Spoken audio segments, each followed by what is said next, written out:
আমাদের বিশেষ অতিথি আমরা জুলাই যোদ্ধা সংগঠনের সভাপতি আমিনুল ইসলাম ইমন। আজকের আলোচনার বিষয়বস্তু হচ্ছে সাম্প্রতিক সময়ে সংসদে ঘটে যাওয়া জুলাই যোদ্ধা এবং এনসিপির সংসদ সদস্য জনাব হাসনাত আবদুল্লাহ, হান্নান মাসুদ এবং আক্তার হোসেনের সাথে ঘটে যাওয়া বাকবিতণ্ডা নিয়ে। আমাদের মাঝে উপস্থিত আছেন আমরা জুলাই যোদ্ধা সংগঠনের সভাপতি আমিনুল ইসলাম ইমন সাহেব। তো জনাব আমিনুল ইসলাম ইমন সাহেব, আমি আপনার কাছে জানতে চাচ্ছি সেদিন কি ঘটেছিল সেখানে? আসলে বিষয়টি হয়েছিল তখন আমরা যারা জুলাই যোদ্ধা এবং শহীদ পরিবার সংসদ অধিবেশনে ছিলাম।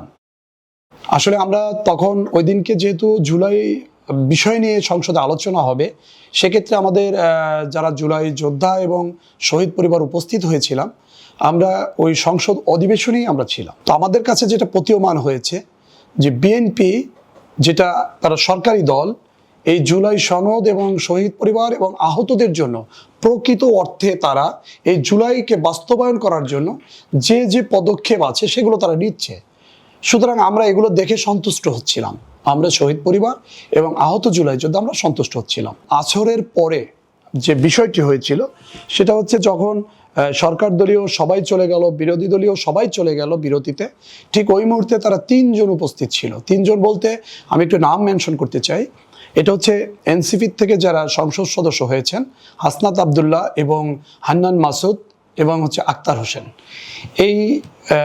এই সংসদ সদস্যরা তখন আমরা যারা জুলাই যোদ্ধা এবং শহীদ পরিবার যে গ্যালারিতে বসা ছিলাম, তারা আমাদের কাছে হেঁটে এসে আমাদের কিছু শহীদ পরিবার এবং আহত জুলাই যোদ্ধাদের সাথে একটু কথা বললো, সাউন্ডলি একটু উচ্চস্বরে কথা বললো।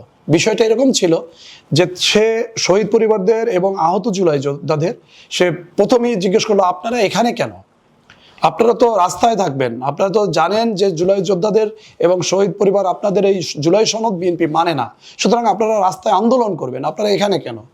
তখন এই কথাটা তাদের এমন ছিল যে আসলে অনেকে এটা ভালোর দিকে নেয়নি। শহীদ পরিবার এবং আহত জুলাই যোদ্ধারা, এখানে আমি একটা জিনিস ক্লিয়ার করতে চাই। আপনি একটা জিনিস জানেন যে যার সন্তান হারিয়েছে এবং যে মাটির সন্তান হারিয়েছে, যে বোনটির স্বামী হারিয়েছে, ভাই হারিয়েছে, তো এই সব শহীদ পরিবার সেখানে উপস্থিত ছিল।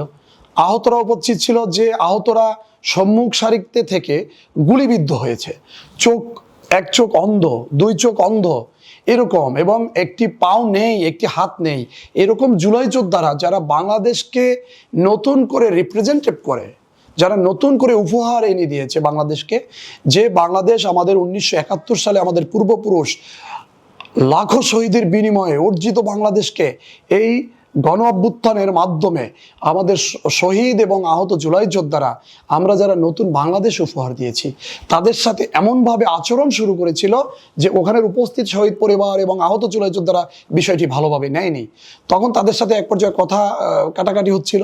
আমি সামনে এগিয়ে গেলাম এবং আপনারা স্ক্রিনে দেখবেন আমিও সেখানে উপস্থিত ছিলাম। চেষ্টা করেছি যে আমি আসলে দুই পক্ষকেই একটু সমঝোতায় নেওয়ার জন্য, কিন্তু আসলে এই সদস্যদের, এমপি সদস্যদের অ্যাগ্রেসিভ মুভমেন্টটা এত নোংরা ছিল যে আসলে তখন আমাদেরকে মনে হয়েছে যে এই সংসদ পবিত্র একটি জায়গা, এখানে সারা বাংলাদেশের মানুষের কথা বলে, ভাগ্য নিয়ন্ত্রণ করা হয়, এখানে মানুষের মৌলিক অধিকারগুলো প্রতিষ্ঠা করার জন্য কথা বলে। সুতরাং এই জায়গাটায় আসলে এরকম এমপি সদস্যরা তারা এইভাবে করে শহীদ পরিবার এবং আহত জুলাই যোদ্ধাদের সাথে আচরণ করতে পারে, এই বিষয়টি আসলে তারা খুব কষ্ট পেয়েছে।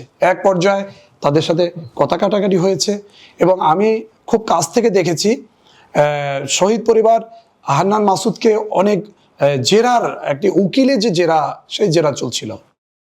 সেখানে শহীদ পরিবার বলছিল যে আপনারা 15 মাসে আমাদের জন্য কি করেছেন?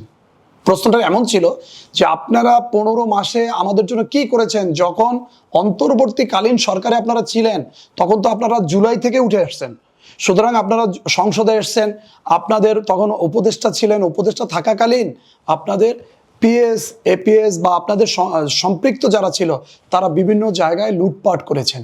এই ডকুমেন্টসগুলো মিডিয়া এবং অনলাইনে ভাসছে, সুতরাং আপনারা ব্যবস্থা নেননি। তারপরে কি করেছেন? নির্বাচন করে সংসদে এসেছেন, এখন আবার যে বোনটি তার স্বামী হারিয়েছে তাদেরকে রাস্তায় জনদুর্ভোগ সৃষ্টি করতে বলেন। আপনারা কতদূর কমন সেন্সহীন! এই কথাগুলোই বলাতে তারা একটু এই সংসদ সদস্যরা তারা একটু নিজেদের মনে হয় অপমান বোধ মনে করেছেন, যার কারণে একটু বাকবিতণ্ডা হয়েছে। এবং এক পর্যায়ে হান্নান মাসুদ দূরে সরে গিয়ে ক্ষিপ্ত হয়ে আঙ্গুল নাচিয়ে নাচিয়ে কথা বলছেন, আপনি দেখবেন। কিন্তু আসলে দেখুন, আপনি যদি একবার কল্পনা করেন যে পরিবারটি তার ফ্যামিলি কর্তাকে হারায়, তার মনের বিষয়টা কেমন থাকে। আপনি যখন আপনার আপনজনকে হারাবেন এই দেশের জন্য, সেই জিনিসটি তারা ওন করতে পারেনি। যদি ওন করতো তাহলে তাদের সাথে নর্ম ভদ্রভাবে কথা বলতো। এবং তারা আরেকটা জিনিস দেখেছে যে আসলে তারা এই জিনিসটা কিভাবে নেবে আমি জানি না। আমাদের বর্তমান সরকার, মাননীয় প্রধানমন্ত্রী, উনি ওনার জায়গা থেকে উঠে এসে আমাদের শহীদ পরিবার এবং আহত জুলাই যোদ্ধা তাদের সাথে এসে খুব মানে কিভাবে বলবো, মানে এত সুন্দরভাবে সবার সাথে এক এক করে সময় দিয়ে কথা বলেছেন। আসলে আমরা আপনজনকে হারিয়েছি, আমাদের অঙ্গ হারিয়েছি। আসলে এগুলো তো কোনো কিছুর বিনিময়ে আর পাওয়া যাবে না। আমরা তো দেশের জন্য যুদ্ধ করেছি। কিন্তু এই যে আন্তরিকতা দেখিয়েছেন, এইটা দেখানোর পরেই আসলে আমার মনে হচ্ছে তাদের কাছে এটা খুব মানে মনের দিক থেকে তারা এটা আসলে মেনে নিতে পারেনি। তো যাই হোক, তাদেরকে অ্যাগ্রেসিভ এমন মুভমেন্টটা ছিল যে এই আচরণগুলো আসলে একজন সংসদ সদস্য তো দূরের কথা, রাস্তার কোনো লোকজনের মুখের ভাষাও এরকম হয় কিনা জানি না, তাদের ভাষাটা এরকম ছিল। আমি এখানে আসলে আপনাদের এই মিডিয়ার মাধ্যমে আমি সেই ভাষাগুলো নিতে পারছি না, তাদের আচরণ ল্যাঙ্গুয়েজ এত বিচ্ছিরি ছিল। আমি আসলে এই বিষয়টা খুব খারাপ ছিল, আমাদের খুব কষ্টদায়ক ছিল বিষয়টা।